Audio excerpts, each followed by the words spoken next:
2026 சட்டமன்ற தேர்தலில் அதிமுகவோட விஜய் அவர்கள் கூட்டணி வைக்க போகிறார்களா?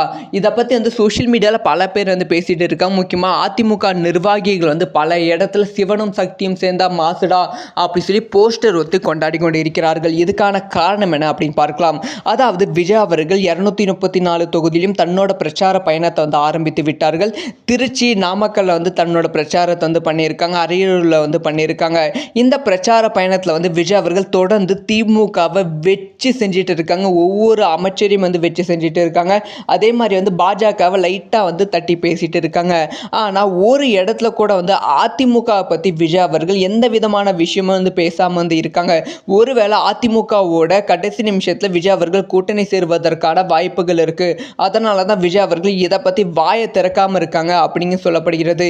இந்த ஒரு விஷயத்தை இன்னுமே அதிகப்படுத்துகிற மாதிரி அதிமுக நிர்வாகிகள், தொண்டர்கள் பல பேர் சிவனும் சக்தியும் சேர்ந்தா மாசுடா அப்படி சொல்லி எடப்பாடி பழனிசாமி அவர்களும் விஜய் அவர்களும் ஒன்றாக வைத்து போஸ்டர்கள் அடித்து கொண்டாடி கொண்டே இருக்கிறார்கள். இதனால் 2026 சட்டமன்ற தேர்தலில் அதிமுக தமிழக வெற்றி கழகம் கூட்டணி சேருவதற்கான வாய்ப்புகள் அதிகரித்திருக்கு. ஸோ நீங்கள் சொல்லுங்கள், அதிமுக தமிழக வெற்றி கழகம் கூட்டணி வெற்றி கூட்டணி அமையும்?